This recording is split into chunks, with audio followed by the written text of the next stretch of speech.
Hi friends, நம்ம இன்றைக்கி mutton ஈரல் ஃப்ரை செய்ய போகிறோம். அதுக்கு ஒரு கடாயை பற்ற வச்சுட்டு கடாய் சூடானதும் நம்ம எண்ணெயை ஊற்றிக்கலாம். எண்ணெய் சூடாகிடுச்சு. இப்போ நம்ம பெருஞ்சீரகம், பட்டை அதெல்லாம் நம்ம போட்டுக்கலாம் ஃப்ரெண்ட்ஸ். பெருஞ்சீரகம், பட்டைலாம் இதுவாகிடுச்சு. நம்ம ஒரு பெரிய வெங்காயம் வச்சுக்கிறோம், அதை போட்டுக்கலாம்.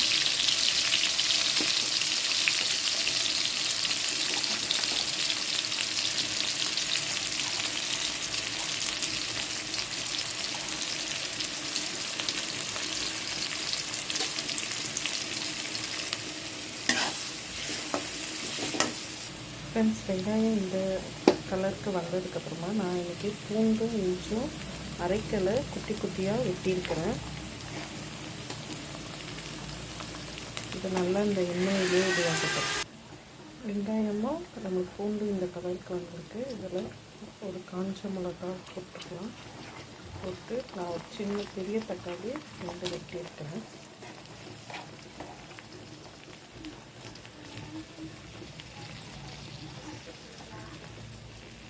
நம்ம இதுக்கு தண்ணியை ஆட் பண்ண தேவையில்ல.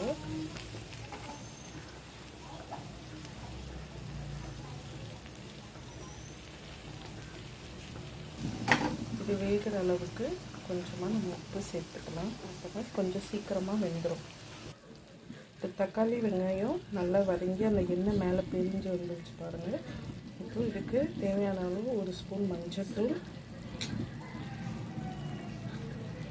இது நம்ம பெப்பர் தான் நம்ம மோஸ்ட்டாக போடுறனால தேவையான அளவு ஒரு ஸ்பூன் மிளகாய்த்தூள் போட்டுக்கலாம்.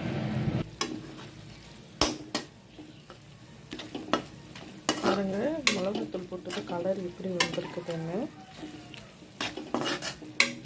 இப்போ நம்ம ஈரலை இதில் சேர்த்துக்கலாம். மட்டன் ஈரலை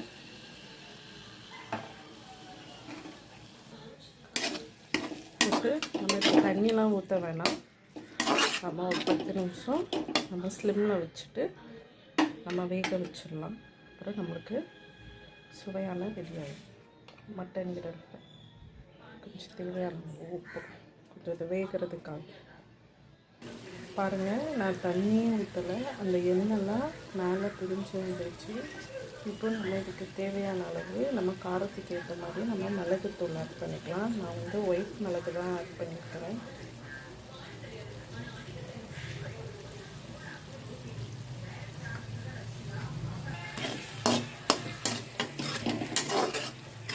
பிளாக் கலர் மிளகு ஆட் பண்ணிக்கலாம். கலர் உங்களுக்கு சேஞ்சாக இருக்கும். அவ்வளோதான். இப்போ பாருங்கள், எவ்வளோ அழகாக நம்மளுக்கு மட்டன் ஃப்ரை ரெடி ஆகிடுச்சு. ஈரல் இது ரொம்ப சாஃப்டாக இருக்கும்.